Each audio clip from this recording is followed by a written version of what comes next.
It's pouring down rain outside, which is perfect because what I want to do today is show you my computer setup. There was something I actually promised in the video about the camera all the way back in Cambodia, so I guess it's about time. My setup is quite untraditional traveling setup because I don't have a laptop. There's multiple reasons for that. The reason why I chose this, one was I already own this machine, so that was the cheaper option. Two, I shoot in like very high quality. It's only 4K though, so it's not that bad, but I shoot in the highest quality this camera can do, which means 3 hours of footage is like 1 terabyte or 1.5 hours for 500 gigabytes. So in the end of the day, the file sizes are a little bit on the heavy side, kind of. It's gonna be way more later on when I buy a better camera. This is a Mac Studio. It's the M1, so the first generation, and it's just a base model, so it's nothing like special in that case. It's a power machine, which I really need for the stuff I'm doing. A lot of grading. I put on grain at the end, and I like to edit like in full quality with everything on, and this machine allows me to do that. I'm starting to sweat. I had to close the window, and because it's raining today, it's super humid, and I turned off everything here, so I'm sorry if I'm starting to sweat. And this machine allows me to do it with everything on. I have like a master coloring setup I put on at the end, which I don't grade with because this is just for the YouTube compression, which does a little bit of sharpening, a little bit of a color shift, and more saturation, and that's just because YouTube's compression is like horrible, so it destroys the footage completely. It still doesn't look as what I see, but it's relatively close. At some point when I have a bit of time, and definitely when I get a new camera, I have to do it all over again and then try it. The whole thing I did about the compression of YouTube is recorded a clip of me speaking, upload to YouTube, back, look at the original clip, look at the YouTube one, compare these two, and then I will like tune it, and then you have to upload every time. So when I did it back in the start, I probably uploaded 15-20 clips with small adjustments every time to get as close to what I'm seeing to what it's kind of is. I don't know if this rumor is true, and I don't know if it's still a thing, but I heard at some point that smaller channel would have like a less nice compression, or like more compressed than some of the bigger channels. So hopefully at some point everything will look even better than it does right now, also when I get the new camera. Back to the actual computer, that was what it's about. It's a little bit bulky to carry around, and here in Seoul, I just have it set up in my little room here all the time. If I stayed at a hostel with a nice locker, I would leave it in the locker or in the safe if it's like a hotel, if they have a safe. In the case that there's no nice locker or anything where I know when I leave, in my head it'll be like, okay, it's very unlikely for this to be stolen, I will carry this around in my backpack, on my back. And for months and weeks I've been doing that every single day, having this in my bag. And I think I weighed my backpack with the whole setup in it, and it's like 7.5 kilos. So that's what I normally carrying around, plus the camera. It's been very nice here to not carry anything around. I just put batteries for the camera in my pockets, and then I just leave the backpack at home, which is amazing. But that's not always the case, and probably nothing would have happened, but it's the whole thing about what if happens, right? So it's been a lot of carrying this around. So that is the main thing. The heart of the system is this one. When I get the new camera, I need even more power than this. And I've been thinking a lot about, like, should I buy a laptop? And I decided I'm just gonna buy the most powerful Mac Studio there exists. So the plan for me is to buy a Raptor X, like a red camera, shoots 8K RAW, looks amazing. Everything is so nice about that, but it needs a lot of power to process the footage. Like this one would be able to do it, but it will take me days for it to render and do everything. And especially if I want to look at full resolution when I'm coloring, I need the best of the best. And the laptops are super powerful, but it doesn't have the same type of cooling as this. So when you run them really hard, this one is just way better than a laptop. So the plan for the future is actually to keep on with this setup. I would say, however, I am thinking that I'm gonna buy a laptop, either a very powerful one, so when I'm on a train or on a plane, I can still work and edit and then just down rest the stuff. Or I'm gonna buy a smaller laptop for one particular reason, that this one doesn't have batteries, and it's a little bit inconvenient sometimes, this one. If you just wanna do a little bit of photo editing, I have to set everything up. It's mostly if I will be in a cafe or something like that, just want to do a little bit of quick work. This is a lot, and it's not that, I'm gonna show you how I set it up later. It's not that difficult for me to set up. I have a very nice system, and it only takes me a few minutes. But if I'm at a place where I don't feel like everything around me is 100% safe, this one I can't just fold, go to the toilet, and then come back and put it up again. That is the main thing. There's the struggle about this. And then of course, like the train, the airplane, the airport, and so on. The other thing is uploading videos in 4K, which I do. Sometimes the Wi-Fi around is not that fast, so I would upload it at night. But again, this one, it's a whole setup. So sometimes I've been at a hostel and it's just a bunk and I will do it while asleep. I will have this like standing like this, like right next to where I'm sleeping. It works fine though. It's just a lot, and then especially if there's not that much space, it's a little bit inconvenient. And again, a laptop, you can just fold it, put it at the end of the bed, and then that's it. So that is kind of the thing. I think the best combination would be have this one for the main editing, and then a laptop for like small editing or editing on the go, photo editing, and then uploading, and like if you're at a cafe or whatever. And also, like, I don't really plan my travel that much, and a lot of the stuff I can just do on the phone, but sometimes it's nice to do it on a computer.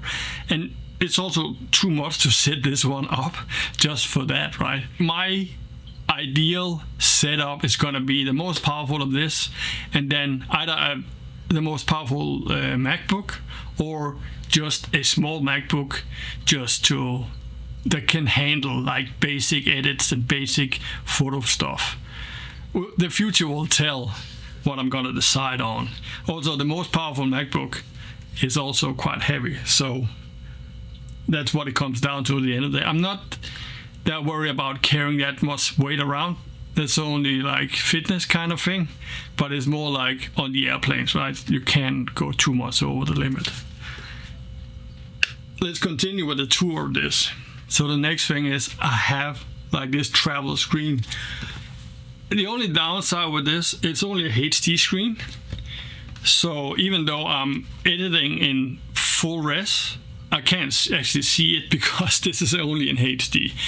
It's an OLED display. It's very nice. It's an Asus one, and it's in an aluminum box, so it's very durable. And it have this cover that also co-ops as a stand, which is really nice. And it just runs on the USB-C power, so there's no extra power, whatever. I think it actually came with a power plug, which I don't bring with me. Maybe it's in my suitcase, I don't know. If you use it with an iPad or a phone or something like that, they can't like supply the power, but I always use it with the computer, so it's just one plug. And I just calibrated this one using my iPad, and then just like this. I've seen some of the professional saying that's how they do it on the go. The girl that created the Joker actually told me about that, as I know. I saw an interview with her where she said like that was how she do it on the go. Like if she's out somewhere and she's not sure about the screen, she'll just take up the iPad and then just eyeball it. And then I was like, if the girl that does coloring for the Joker does it, I can do it too. So that was how I did it, and it worked. I think it worked quite well. And then it also like co-ops as my little advertisement. And sometimes if I'm at a hostel or something, I can sometimes see people looking there and then looking on the phone. So it works. And then if I forget it anywhere, people can contact me. So that's kind of it for the screen. Really nice, and it's not that heavy. It's like, I don't know, a kilo or something like that. And you can see it's like a little bit busted up, but it's also been in my backpack for over half a year now. Works perfect, super happy with it. I'm gonna buy a better one at some point that will do full 4K. I think this was around $500, so relatively cheap for what you get. Next up is the mouse solution, and for me it's a combination. And I think this is something they have developed for me over time. I used to have like a mouse a long time ago. The best combination for me is this. Oh. The best combination for me is this. So a trackpad and a Wacom tablet. And if you don't know what a vacuum tablet is, it's like this, and then this is your mouse. So you can just like go, and this is like this. If you do any kind of editing, photo, video, whatever it is, you need this. This changed everything about a computer for me forever. I also just use this as the regular mouse. The interaction with the computer is so much better with this than a mouse. Like, it's insane. As I said to one of my friends, there's a lighting designer, and I used to be a sound engineer. I said, it's like having a console. Like all of a sudden the computer, the interaction with the editing software is like you having a console. Doing this, and then it have like a few buttons here. So I have one that is like copy the grades for the coloring on the video. I don't even remember what the other thing do. Like, you know, when it's just in your brain, maybe it doesn't do anything. Oh, I think it's a right click. Probably, yeah, of course. It's a right click. So one is like copy grades, and the other one is right click. Whoa. And then I have a few buttons up here. This one is like delete and compress. So if there's something I don't want, it will like cut out and then move everything back together. I'm sweating like it's in the Southeast Asia again. And the other one here is note on and off, so I can see what I did in the coloring actually makes sense. So the trackpad I use as you would do on a laptop, except I mostly use the other one for the mouse, and this one is more for navigation. So slide from one to another, zoom, and like move stuff around. That is mainly what I do with this one. And I have like this, so I would have this one here and then this one here, and then I work with both hands at the same time. Amazing setup. Really, really, like, if you haven't done this setup, do it. Like, this is the way to do it on the go. And then the keyboard is just like a regular Mac keyboard, nothing special about that. My name on it, or at least it used to be. I don't know what it is. I just put my name on everything. The camera also have it, like everything have it. Not much to talk about that. Wireless, of course. And the batteries on these ones, I charge them every 2 or 3 months, and that's it. Now we go to the last part of the setup, which is just this one. And this is what makes this very convenient. So this is my little loom or snake or whatever you want to call it, and this is like also, I guess it's not because like everybody could figure this out, but this is really like my old sound engineer skills, because I used to do these kinds of stuff all the time. So it have a strap from a company I actually used to work a lot with back in the days, and then I just like boom, one end is the computer end, which is this. So this will be hard drives, the screen for charging my phone, power, and this is the dongle for DaVinci, and here that's the Wacom, which actually also do Bluetooth. I never use it like that because I have this one. And then the other end, the hard drive, and then it kind of folds out as it's needed. So it's like that, phone charger, the screen, and then the Wacom. That's it. So I just plug it in and then it works. And here is the plug. Actually, I have another thing to the plug here, but it's just in the plug. Let me just take it just a second. So I have this one on like almost always. I only don't use it when it's not possible because it's a little bit bulky and not all plugs can work like that. So it just goes like this. And then you will be, oh, but it's the same plug, isn't it? It is. This is a high voltage protector.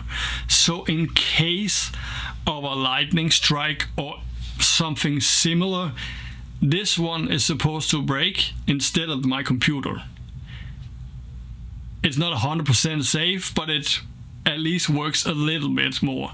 Plus it have actually a little light indicator, so I can see if there's actually any kind of electricity in the plug.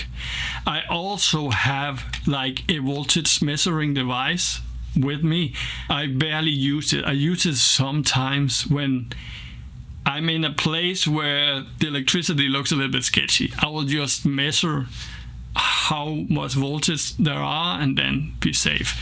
I would say nowadays with computers and phones, the power supplies are switch modes, and a lot of them go from 100 volts to 250 or whatever.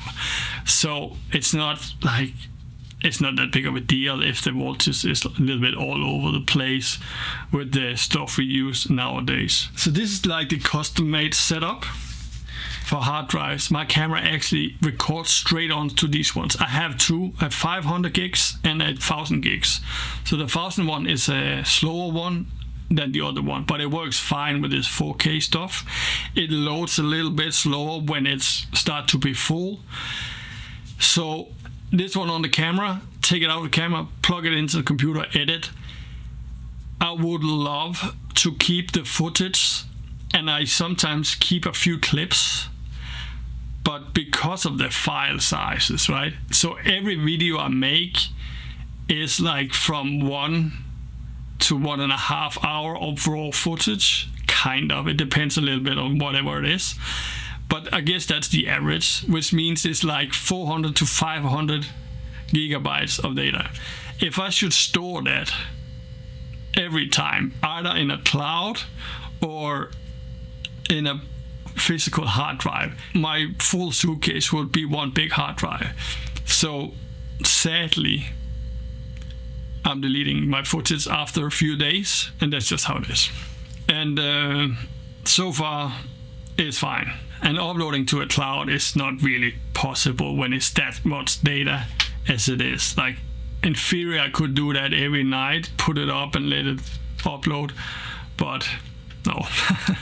So that's the whole setup of the computer. Let's try and set it up, and then you can see how it looks. It's a tiny space I'm staying in. I wish I had more space. That would be a little bit easier to show this. Anyways, so what I normally do is I'll just take this one first, and then I will just like do this.